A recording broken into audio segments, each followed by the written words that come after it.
Պարոն Սողոմոնյան, մենք ուղիղ եթերում ենք այս պահին քննչական վարչությունում քահանաներ կան, որոնց անհայտ պատճառներով թույլ չեն տալիս, որպեսզի փաստաբանները ներս մտնեն եւ իրականացնեն այդ անձանց պաշտպանությունը։ Արագածոտնի թեմի հոգևոր առաջնորդի գտնվելու վայրի մասին որևէ մեկը որևէ բան չգիտի։ Ընդհանուր առմամբ ձեզ համար ընկալելի է ինչ է տեղի ունենում։ Հասկանալին հասկանալի է։ Այլ բան է, ասենք,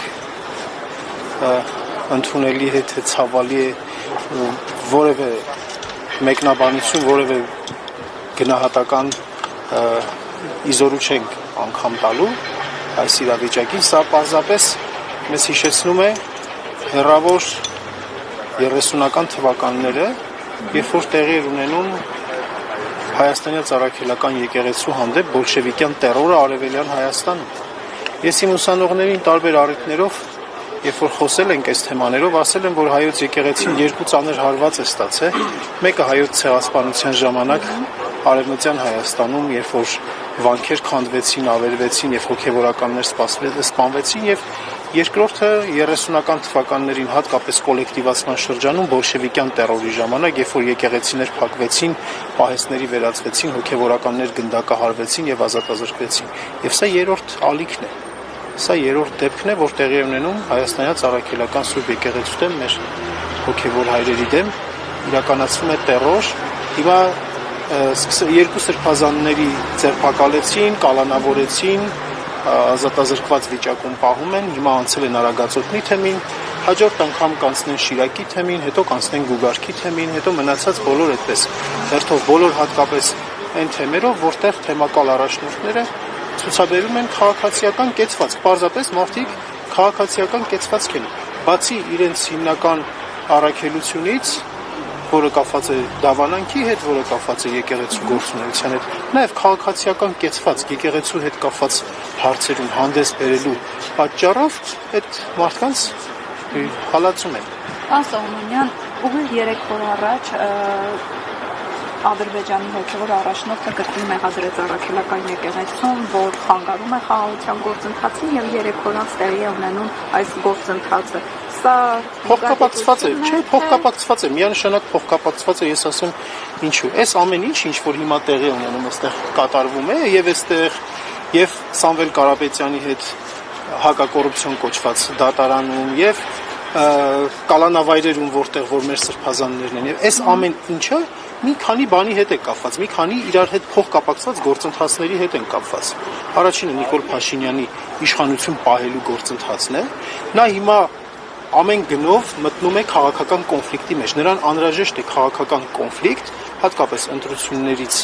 առաջ այդ կոնֆլիկտային process-ի մեջ ինքը միշտ լինում է մեդիա կենտրոնում, ուշադրության կենտրոնում եւ բացի այդ էլ ընտրություններին ընդառաջ ինքը ահաբեկում է, ինքը վախացնում է, ցույց է տալիս, որ ինքը միակ մարդն է, որ քաղաքականությամբ է զբաղվում, ամենաուժեղ տղան է եւ մանավանդ այն ֆոնին, որ հատկապես արտախորհրդարանական դաշտում խմբավորման, միավորման, առհասարակ հասարակական հանրային քաղաքական միավորման գործընթացները հապաղում են, այս պարագայում ավելի շատ ճնշելով, ավելի շատ ահաբեկելով մարդկանց մեծ զանգվածներին հեռու է պահում ընտրական վարքագծից, հեռու է պահում ընտրական գործընթացից։ Իր նպատակը սա է, որ քիչ մարդիկ մասնակցեն ահաբեկման, ճնշման պատճառներով եւ ինքը կարողանա ավելի լավ պայմաններ ապահովի վերընտրման համար։ Ինչ կապ ունի սա Փաշազադեի հետ ձեր ասած, ինչ կապ ունի Ալիևի հետ, ինչ կապ ունի Էրդողանի հետ։ Կապը հետեւյալն է, որ նրանք եւս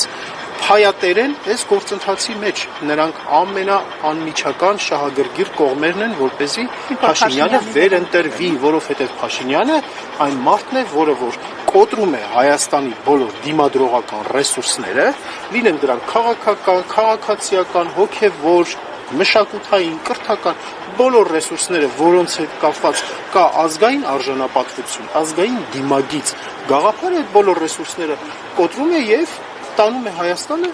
թուրանական միջանցք դարձնելու այդ հայտնի ուղղությամբ է տանում Հայաստանը եւ շատ շահագրգիռ են նրանք, որ այս ամեն ինչը տեղի ունենա եւ նրանք անընդհատ զուգորդում են ճնշումը, ահաբեկումը Փաշինյանին ստիպելով, Փաշինյանն է նրանք Փաշինյանին են քթից բռնած տանում բերում, Փաշինյանը ժողովրդին է քթից բռնած տանում բերում։ Պարոն Սողոմոնյան, այս ամենը կանխելու համար ինչ քայլ է անհրաժեշտ անել, ինչ ճանապարհներ եք տեսնում, որպեսզի օրինակ այս գրողը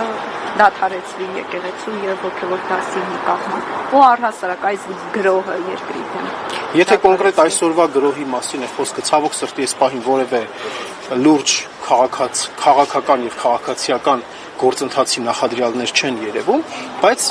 սա շարունակական է լինելու։ Հայտնի է, որ սա շարունակական է լինելու։ Ինչպես ասացի, հաջորդ թիրախը լինելու է օրինակ ասենք Շիրակը, հետո Գյումրի, Գուգարքն է լինելու եւ այսպես գնալու է։ Որպեսզի կարողանանք ինչ-որ միջնաժամկետ հեռանկարում դադարեցնել, վաղը չենք կարող դադարեցնել, մյուս օրը չենք կարող կամ մի շաբաթ հետո, մի ամիս հետո չենք կարող դադարեցնել։ Բայց մենք այս մասին հայտարարություն արել ենք, հայակվեն հայտարարություն արել է, որ արտախորհրդարանական քաղաքական ուժերի համախմբում դաշինք է անհրաժեշտ ընտրություններին ընդառաջ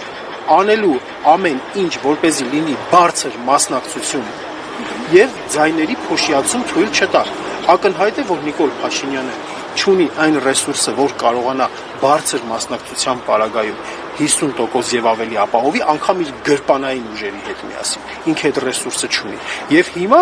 շատ կարեւոր է ճիշտ կազմակերպելը արտախորհրդարանական բլոկի տարբեր ուժերի եւ տարբեր խմբավորումների, միավորումների, քաղաքացիական, ովքեր որ հավակնություն ունեն քաղաքական դաշնակցելու, ճիշտ փոխդասավորություն իրականացնելը եւ Փաշինյանին զրկել ընտրվելու հնարավորությունից։ Սա է միջնաժամկետ է, այս է մեր պատկերացրածով լուծումը սա է։ Այսօր կոնկրետ գրոհը խափանելու, այսպիսի գործողությունների դեմ կանգնելու ռեսուրս եւ դրա նախադրյալները ցավոք սրտի կարճաժամկետ հեռանկարում չեն տեսնում, բայց ամիսների հեռանկարի մեջ տեսանելի է։ Շնորհակալություն։ Ձեզ նույնպես։